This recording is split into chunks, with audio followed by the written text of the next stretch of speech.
be hard to imagine that before 1970s, a factory could spew black clouds of toxic into the air or dump tons of toxic waste into a nearby system without repercussions. How is that possible? Because there was no EPA, no Clean Air Act, no Clean Water Act, and there was no legal or regulatory mechanisms to protect our environment. In spring of 1970, Senator Nelson created ERTE as a way to force this issue onto the national agenda. 20 million Americans demonstrated in different U.S. cities, and it worked.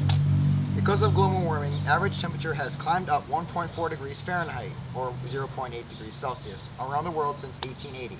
Much of this in recent decades, according to NASA's Institute for Space Studies. The rate of warming is increasing. The 20th century last 2 decades were the hottest in 400 years, and possibly the warmest in several millennia, according to the number of climate studies.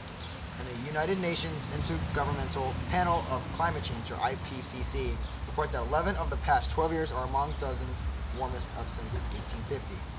The Arctic is feeling the effects the most. Average temperatures in Alaska, Western Canada, and Eastern Russia have risen to twice above the global average, according to the Arctic Climate Impact Assessment Report from 2000 to 2004. Arctic ice is rapidly disappearing, and the region may have its first completely ice-free summer by 2040 or earlier. Polar bears and other creatures are already suffering from sea ice loss. Glaciers and mountain snows are rapidly melting. For example, Montana's Glacier National Park now has only 27 glaciers versus 150 in 1910. In the northern hemisphere, thaws also come a week earlier in spring and freezes begin a week later.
Go. Hey Walker! Come at me, bro!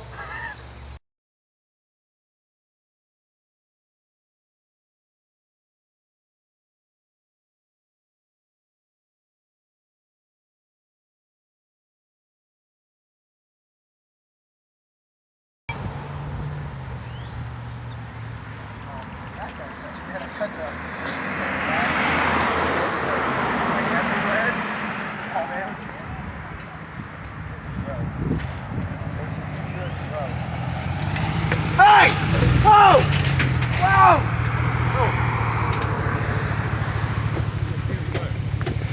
What are you doing? Earth Day, man. Hey, okay, break up the fight! Keep your trash in your car. No littering! Sit in the car, damn it. Oh, God. That would be good right there. What?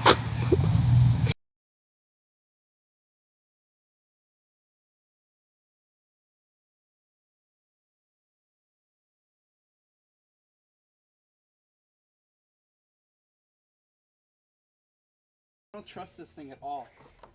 I have a feeling I'm gonna die. Do it.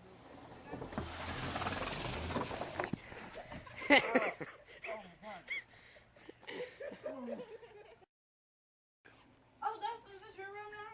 Oh my god. It's always been my room. Nuh-uh, your room is upstairs. Oh my god, this is awesome. I love this room. What are you recording that for? Got enough gum? Yeah, I like this shelf too. I like that setup over there. I know, Back got up. a TV going. Back Got a closet I can fit in. Got Back her up, taking dog. a video of my crotch. up.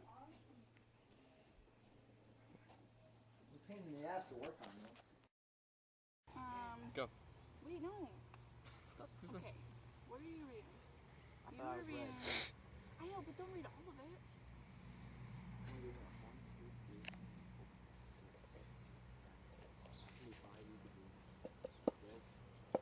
You're gonna read all of it? Okay. When they read stories, they go back and forth. So you guys go back and forth No, paragraphs. I have to read all this because this is one thing. Or where these stars start. Go? Okay. You going? What the fuck? Just when you're ready, just pause, wait a couple seconds, and pause, and then start talking. I'm recording right now. Well, Just give us get a place so we can cut it. That's all I'm saying. Wait. So pause. Why don't we just restart? What? I can't. Today on Channel 5, we have breaking news on global warming. It may be hard to imagine that before 1970, a factory would spew. I can't do this because Alright, so you want me to start off this time? I just can't read. Read a little bit and then That's how they do it. I know, they don't. They have paper in front of them and they read it. After that. I know, but they're not. When it's breaking news, they don't read off prompter because it's not. It's printed out on a piece of paper and they read it. It's Well, instant. this is breaking news. We're allowed So yeah, so that's how they, like yesterday when there was an Amber Alert, they were reading off a piece of paper because they didn't have, it wasn't on the prompter. They couldn't. Amber Alert for what? Some guy took his four Oh, I saw that on four Yahoo. kids from school. No, Crestwood? from Cleveland. His So the Euclid kids, mom knows that was son. the dad, like, They thought they killed him. Took his Suicide? 4 Yeah. kids. Huge. Took his 4 man. kids. It may be hard to imagine that before 1970, a factory could spew black clouds of toxic into the air or dump tons of toxic waste into a nearby stream, and that was perfectly legal. They could not be taken to court to stop it. How was that possible? Because there was no EPA, no Clean Air Act, no Clean Water Act. There were no legal or regulatory mechanisms to protect our environment. Former EPA Minister William K. Riley with Earth Day founder Senator Gaylord Nelson, or Earth Day 1990. Oh, there you go. She doesn't want to lay down. Okay, am I starting? No, I'm starting. Okay. Are you recording? Okay. It may be hard to imagine that before 1970, a factory could spew black clouds of toxic into the air or dump tons of toxic waste into a nearby stream without repercussions. In spring of 1970, Senator Nelson created Earth Day as a way to force this issue into the national agenda. And 20 million Americans demonstrated in different U.S. cities, and it worked. How was that? Sounds pretty great. You want to go now, Dustin? Yep. Wait 5 seconds. Wait, hold on. Can you replay that back so I can...